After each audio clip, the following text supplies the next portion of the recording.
তালাক তো আমি দেই নাই ভাই। অপরাধ বলতে ভাই একটা কথাই বলবো, ও আমাকে বলে পরকীয়া আমি করি। ওর নামে প্রবাস থেকে শুরু করে ওর এলাকার পোলাপান আমার অনেক অভিযোগ করছে, মানে বিয়ের পূর্বের ঘটনা যেগুলা মনে করেন আমি জানার পর আর ধরেন অভিযোগ, আর রিলেশনের কথা বলছে কিংবা ইমুতে কথা বলে প্রবাস থেকে টাকা আনছে। আবার আমাকে যখন ও বিয়ে করছে, বিয়ের ঠিক আগেও দুইটা ছেলের সাথে সম্পর্ক, প্রবাসী বিয়ে করবো তাদের তাদের ব্লগ দিয়ে আইসে আমাকে বিয়ে করছে। আমার পরকীয়া করতে হবে কেন? আর মেয়েরও বাবা, আমি আমি বললে তো এমনিতে অনেক মেয়ে চলে আসবে। আমি কিসের জন্য পরকীয়া করতে যাব? কথা খুঁজে পাই না দেখা আমাকে কিভাবে ছোট করে পেজ উঠানো যায়, এটা ছিল ফার্স্ট প্ল্যান।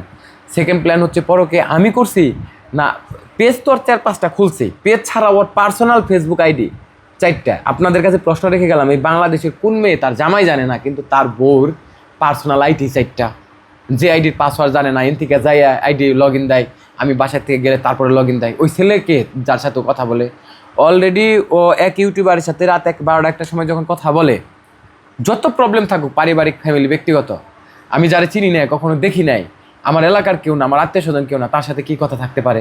শুধু এখানেই নয়, অলরেডি ও যখন আমার নাম্বারটা পাবলিশ করছে অনলাইনে, পাবলিশ করার পর ও কীভাবে কথা বলছে কেমনি কমু আমি, ওনারা বলছে আমি তার এগুলো জানি না, কিন্তু ওনারা আমার নাম্বার পাইছে কীভাবে? ও যখন আমার নাম্বার পাবলিশ করছে ওই নাম্বারটা নিয়ে তখন আমার ফোন দিছে, আমারে বললো ভাই আপনি বিয়ে করছেন দেখে আমার লগে বিয়ে হয় নাই। পরের দিন ওই দিনই আমার, আপনার যেদিন বিয়ে করলো তার আগের দিন আমার ব্লগ দেওয়া যায়, তারপর আপনি বিয়ে করছে। ওটা নিয়ে আমি সংসার করতে চাইছি ভাই, তারপরেও ফাইনালি এতদিন ও যা ভিডিও বানাইছে কাইন্তা কাইটা এসে আমার বাড়িতে আইছে। ও ওর মা বাবা, ওর বাবা সবসময় ভালো কথা বলে গেছে, ওর মা এর আগেও 2বার করে তালাকের কথা কইছে, মানে যে একটা কাবিনের টাকাটা নিয়ে দেবো, তালাক দিয়ে দেবো। এর আগে মিনিমাম 4 থেকে 5 বার এই তালাক হওয়ার কথা উঠছে, ডিভোর্স হওয়া, আমি ডিভোর্স দেই নাই। ওর বাপের বাড়ি রাইখে আসছি, বুঝিয়া সুজিয়া আবার মনে করেন ঠিকঠাক করে মাথা ঠিক করে আবার আমার বাড়িতে দিয়ে গেছে। ফাইনালি যখন ডিভোর্সটা হয় ভাই, ও নিচে ছিল আমি জানতাম না, পরে আইসা ঠিক ওই সোফার মধ্যে বৈশা ও সিগনেচার করে টাকাগুলো ওনারা গুইনা তারপরে নিয়ে চলে গেছে। প্রথম তালাকটা ও আমাকে দিচ্ছে, যেটা সিস্টেম, কিন্তু একবারও বলেনি আমি তালাক দেবো না, আমি আমার জামাইয়ের লগে সংসার করবো, এখনও আমার স্বামী, কিন্তু বিরুতে কিন্তু বলে গেছে আমার জামাইরে আমি ছাড়ুম না, আমি তার কাছে যাইতে চাই, কমেন্টও করছে আমার লিগেলি স্বামী।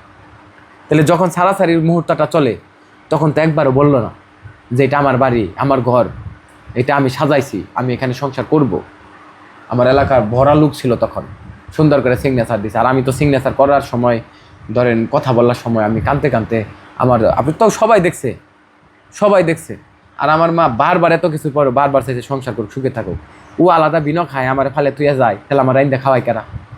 দিছি ভাই 3 লাখ টাকা দিছি, কাজিরে দিছি 4,500 না 5,000। তারপরে মানে ও আরেকটা বিষয় শেয়ার করে দেই, আমি নাকি বিজনেস করার জন্য বিয়ে করছি, এটা এর আগে কখনোই বলি নাই।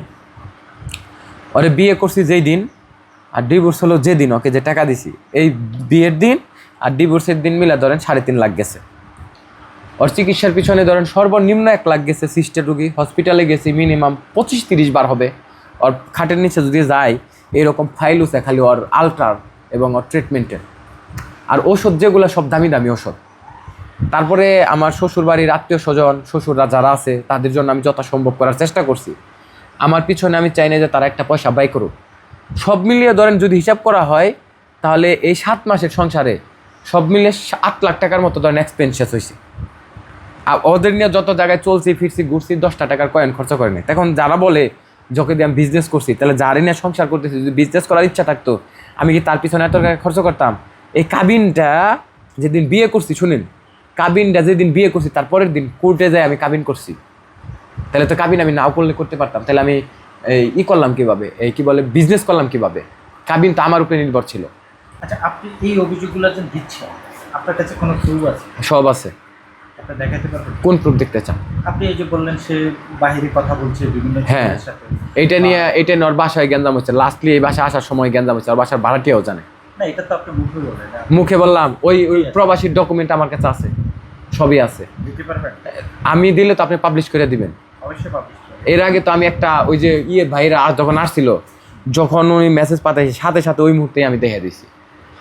তারপরে যে ও যে আবার বিয়ে করার আরেকজনের জ্বরে ব্লগ দিয়ে আমার বিয়ে করছে, ওইটাও আছে আমার কাছে। মানে একটা মেয়ের সাথে অন্য ছেলেদের সাথে কথা বললে কি তার ডিভোর্স হয়ে যাবে? এটার উত্তর দিচ্ছি, আমি কি ওর ডিভোর্স দিতে চাইছি? ও কাইন্দা কাইন্দা যায় যে ভিডিওগুলো বানাইছে, আমি কি ওর বিষয়ে কোনো কথা কইছি? আমি যে পরকীয়া করছি, যেমন আমাকে যে প্রশ্ন করছেন, একই প্রশ্ন ওকে করেন। আমি বলে ঘন ঘন ঢাকা যাই। এই যে আমার ঢাকার যে ইউটিউবার সাথী ভাইরা আছে, মাঝে মাঝে যে আমার পেজ প্রবলেম হয়, ফ্লাগ হয়, সাসপেন্ড হয়, ওই ব্যাপারে তার একদিনে সমাধান হয় না, পরপর 2-3 দিন যাইতে হয়।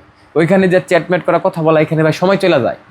আর অন্য যত জায়গা বলে নানাদার সব জায়গায় ওরা আমি নিয়ে গেছি। ওরে সারা আমি বাড়ির থেকে প্রস্তাবও করি নাই, বাইরে যাই।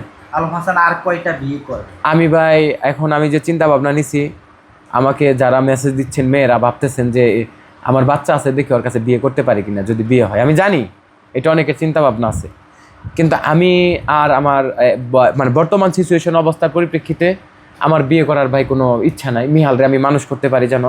আমি ওরে বিয়ে করছিলাম, আমার অনেক স্বপ্ন ছিল ভাই ওরে নিয়ে। ওরে আমি একজন আদর্শ বউ হিসাবে সবার কাছে পরিচয় করে দিছি, তুইলা ধরছি।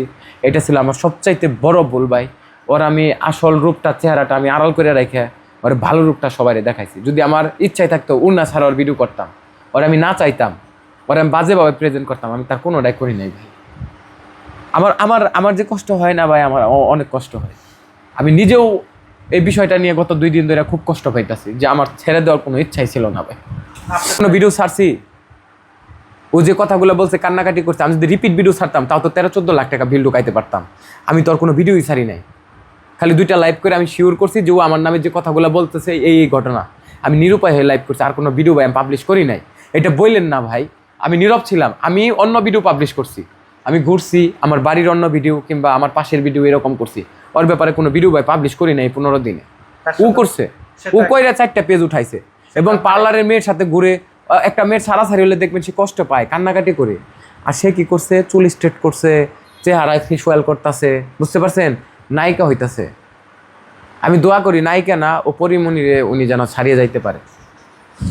আচ্ছা, আপনি এখন কি তার এই বিষয়টা নিয়ে, ধরেন সেটা আপনার এখন স্ত্রী না, তাই না? এখন সম্মানের জায়গা থেকে কি আপনি কি এই বিষয়টা স্টপ করবেন নাকি এটা নিয়ে? আমি ভাই স্টপ, আমি ওনাদের বইলা দিছি লাস্ট আপডেট আমার ডিভোর্স হয়েছে, আমি এটা ক্লিয়ার করব। করার পর আমি এটা একদম শেষ, মানে করেন ওর আর আমার একদম শেষ। ওর বিষয়ে লাইফে আমি কোনো দিন আর ভিডিও পাবলিশ করব না এবং আর কথা বলবো না। আর আমার নামে মিথ্যা অপবাদ দিছে এতগুলা।